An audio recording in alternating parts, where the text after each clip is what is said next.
Hey kids, today we're going to be talking about African Americans in the 1920s.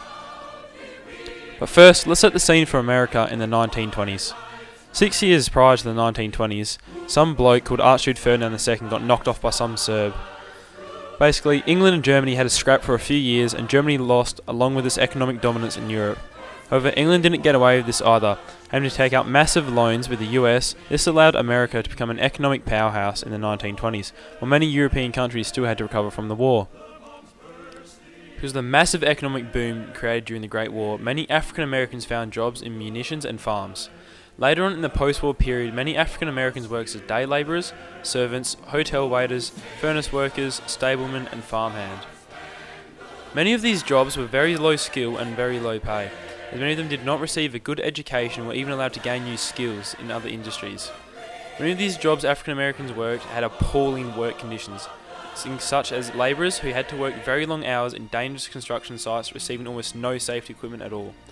All African Americans were paid a substantially lower wage compared to their white counterparts. Due to discrimination, some weren't even paid, for example sharecroppers in southern states. Being an African American at this time, in case you haven't already worked out, was pretty bad. When they weren't being spat on, lynched, ran over, or hated by everyone in their budgie, many of them tried to enjoy leisure activities. In the 1920s, there was an explosion of African Americans migrating to the northern states, most notably New York, Boston, and Philadelphia. This was called the Great Migration. Because of this Great Migration, there was a boom of African American culture and art during the Roaring Twenties. This was called Harlem Renaissance, which was an intellectual, social, and artistic boom during the time. It was also called the New Negro Movement by many white Americans.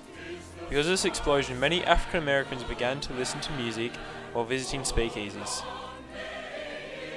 And also sometimes going blind from drinking bootleg alcohol, but who cares? Also, African Americans in sport started to become more prevalent around the country, with the first African American players and coaches in the NFL appearing in the 20s, and the first African American to win gold at the Olympics happening in 1924.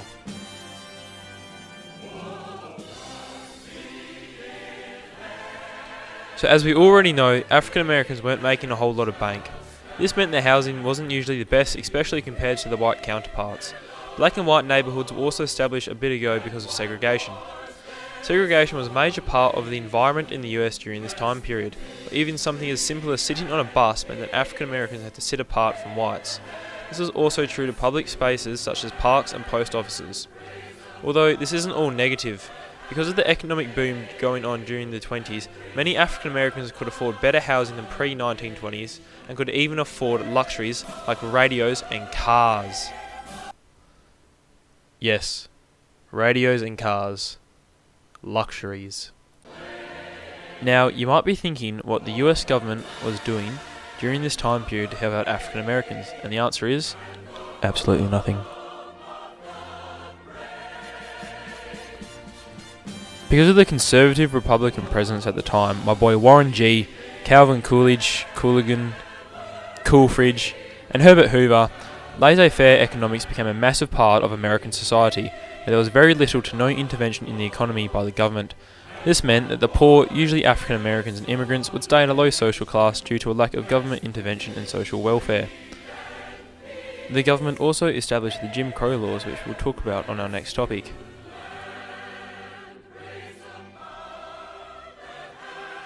Well, look at that, brother. Civil War is finally over, after hundreds and thousands of deaths that lasted for years.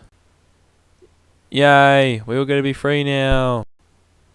Well, what? You see, we kind of don't want you guys running around and, having like basic human rights, because that's much too liberal for us. Really? Yeah, sorry about it. Have a good day. Just, make sure you stay out of my lane in the post office. So, yeah, although the Jim Crow laws were not created in the 1920s, the Republican government of the time certainly did not do anything to remove them. Because of these Jim Crow laws, many basic activities meant that African Americans had to be segregated from their white counterparts. Some examples include using a drink fountain, using a toilet, riding a bus, visiting a post office, and going to a diner. So, yeah, that's pretty much how African Americans were treated during the 1920s.